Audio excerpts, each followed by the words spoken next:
Okay, so now we can start with the actual drive. And kalma lang tayo. Okay lang, sir? Kalma lang, kalma lang.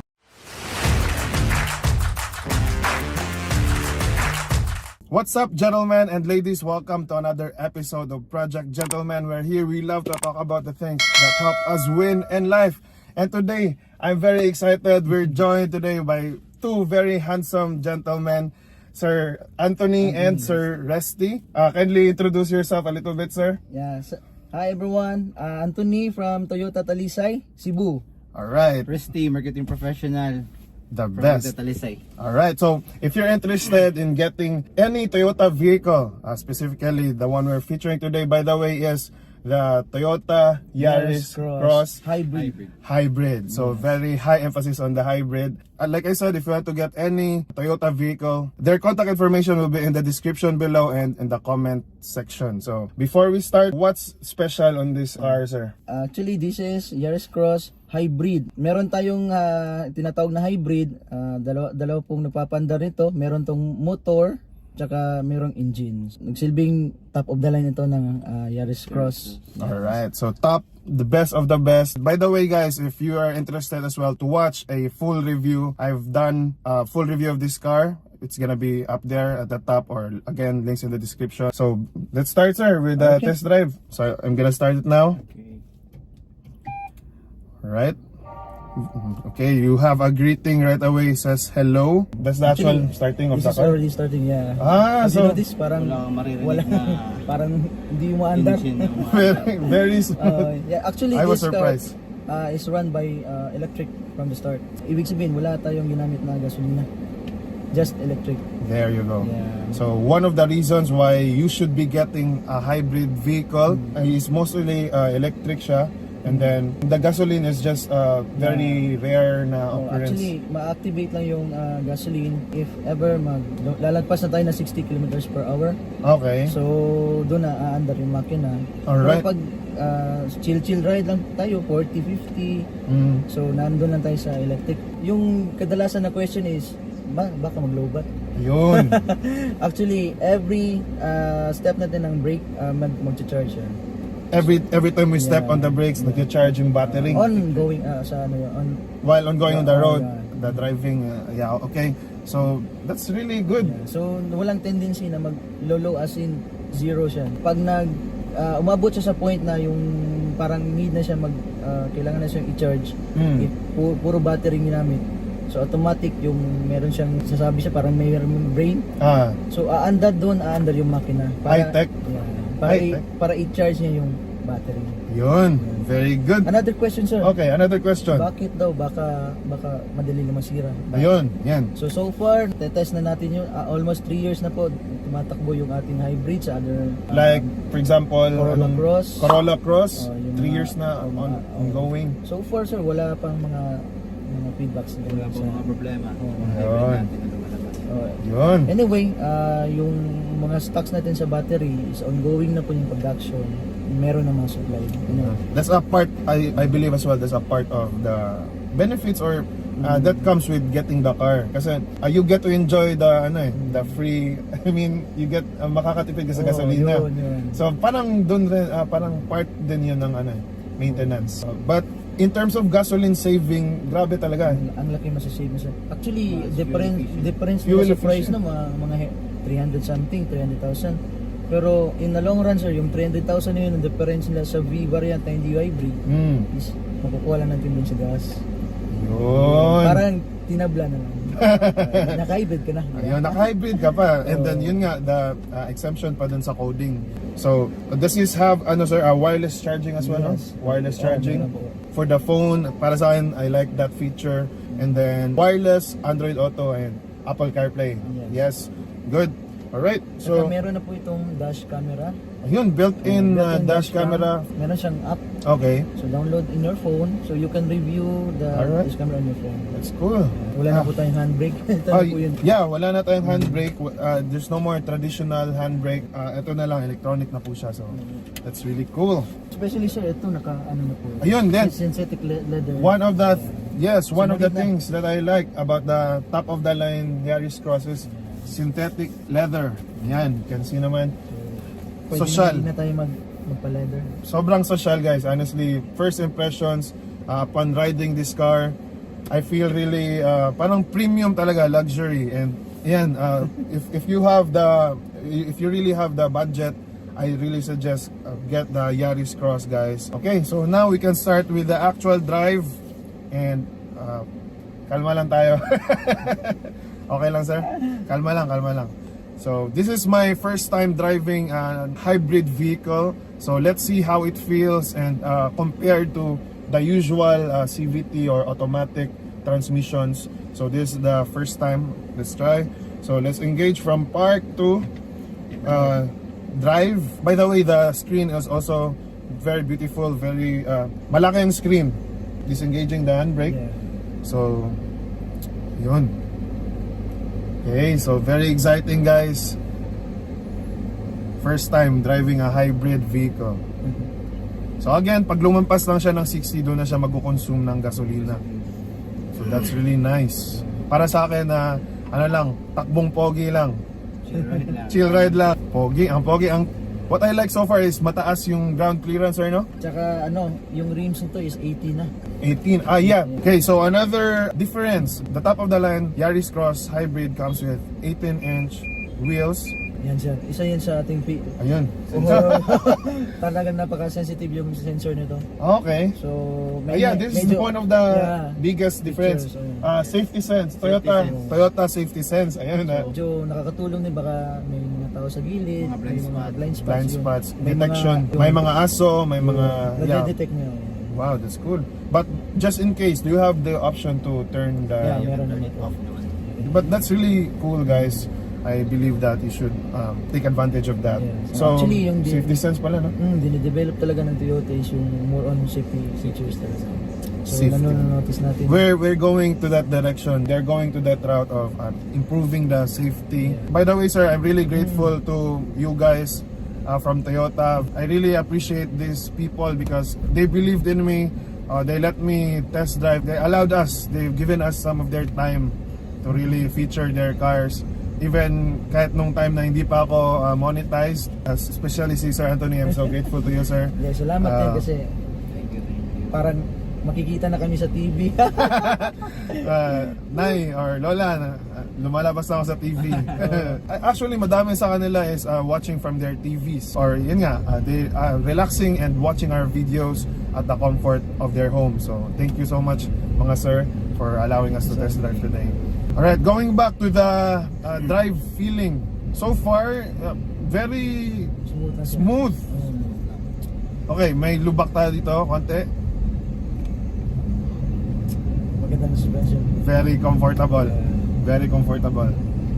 Okay, so you can really feel that you're in control of the vehicle. This has a lane departure alert. So I can sense if you're kinda parang tabingi or Out of lane. dun sa lane. Oh, sa lane mo. Isa din yan sa natin sir, sa features natin. So ibabalik niya sa linya. And also one thing sir. Alright, good. Panoramic view na po ito. 360 camera. Yes. So Wow. makikita na lahat ng view, side, front, back.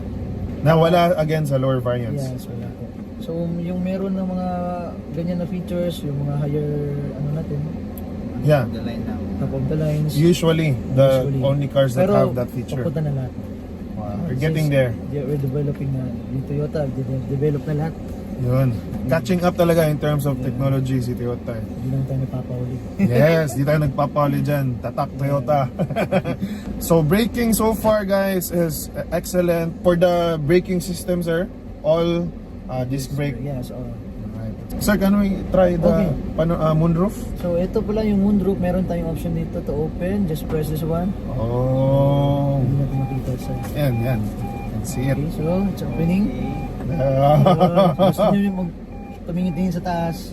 Yan. It's really nice. Tapos, yung pinagkaiba nito sa sunroof is, yung sunroof pwede itong buksan yung upper, itong glass. So, moonroof, ito lang, viewing lang tayo, hindi na pwede mo. Ito lang, meron siyang cover para ma-close. Okay. Okay, so yun. Nice. Really sweet. Alright, so drive mode, let's try to press a little bit sa gas. So normal mode tayo niyan. The power is there, guys. Power is there. Mamaya, subukan natin yung power mode natin, sir. Okay. So, Diyan po sa screen din, makikita din yung level ng charge, nagcha-charge ba siya. So, kumbaga the status. yung status sa ano niya, sa Okay, so pag sinubukan mo mag-brake, makikita din sa screen na yung ano na sa charge mode siya. alright, it's cool. So every time press tayo ng brake, so nagcha-charge yun. So kita mo. Nice. So yeah, about actually guys, with regards to the air conditioning, Malamig siya. Grabe na po. grabe. Kamusta dyan, Sir Rusty? Hinigin ako na. So mostly, di ba, pagka sa likod, medyo mainit, ganyan. Mainit talaga. But so far, ako actually, medyo malamig. Mayroon kasi dito sa likod, kaya Ayun. napakalamig. So this also has air vents Sa likod. dyan sa likuran. Yun, sa likuran ng center console, may aircon din si backseat passengers. So, backup sensors, Kick sensor, meron siya. backup sensor, kick sensor. So, whenever you're bringing groceries, Yun. so kumbaga, power tailgate. Naka Oh my God. That's what I'm looking for if I'm gonna buy a crossover. That's a very big advantage. So, I guess this can really compete with the other crossovers right Tsaka now. malawang sa likod siya. Medyo mamaya tingnan mo sa likod. Meron pa tayong space, malaking space doon sa baggage. And then one thing I noticed as well is when you fold the back seat, 60-40 split, Yes. and then it folds flat. Yeah. You can try also, sir, pressing this hold. Okay? So it is already activated there. As you can see, naka-activate na po ba? Yes, yes. So yung Green one. ito na po yung handbrake natin system.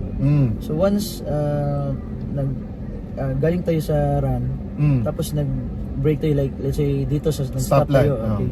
So automatic siya yung nag-handbrake para sa iyo. So you no Hindi need mo na to kailangan push your handbrakes na. So nag-activate siya, naka-handbrake siya, even naka-drive mode tayo. Kahit naka-drive. Naka-drive mode, pag nag-yellow na dyan, hold, yun na yun. So right now, okay, since I press this, ayun, naka-yellow. Yun, so naka-handbrake na tayo. Okay. Kung gusto mong i-release, Mag-ano na ako, ayun. automatic. So you need to step on the gas. Accelerator, yes. Parte na. Alright, right now, we have a free lane.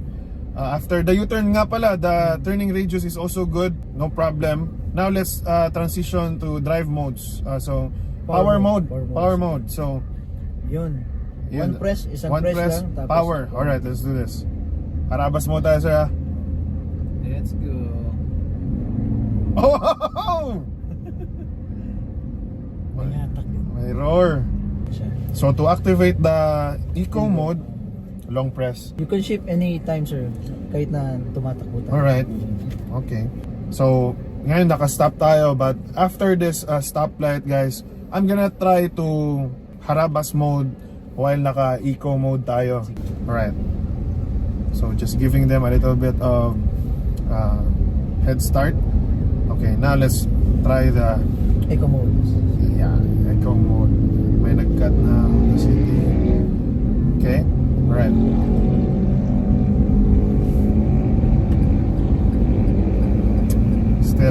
Still you get the power. Still, of course. Kahit naka-eco mode. So no problem, guys. No problem at all. Kahit naka-eco mode at very high RPM, still you will get to enjoy the power of this 1.5cc CVT. Ayan, oh. Sarap i-drive.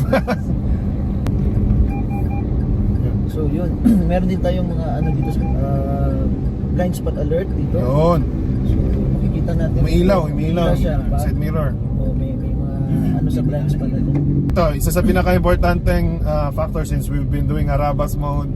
But in normal conditions or on paper or on your experience, Yes. what's the fuel economy of this car? So ang range ng gasoline nito is 1 liter is to 24 kilometers. So imagine.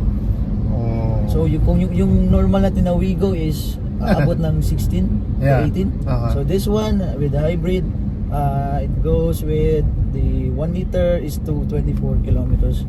Ang laking tipid nun sir. So yun yung sinasabi Napakalaki. ko. Fuel efficiency. Fuel. Napaka-fuel efficient. Oh my talaga. goodness.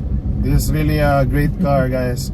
So, thank you for that information, sir. I guess a lot of people are now thinking about buying this car compared to the other crossovers. I'm so excited as well to do a comparison with this car and with the other cars out there. So far for me, I love it. So, as we land the plane, sir, any last message to our viewers and invite them to see the showroom and get Yes. any Toyota vehicle? Okay. So everyone, bisita lang po tayo dito. Open po kami from Mondays to Sundays. So ang showroom natin, pwede po tayong gumala dito. Along the road lang po tayo. Yes. SRP Road, Talisay, Lawaan 1. Mm. SRP Road, Talisay, Cebu. So kahit saan ka man sulok ng Cebu, napaka madali lang pong hanapin. Yun. Okay. So yeah, thank you so much, Sir Ton, Sir Resty, thank you. Thank you. And thank you guys for watching. Check this next video right here and see you in the next one. Don't Bye-bye. forget to subscribe. There you go. You know. Thank you. Salamat. Bye-bye.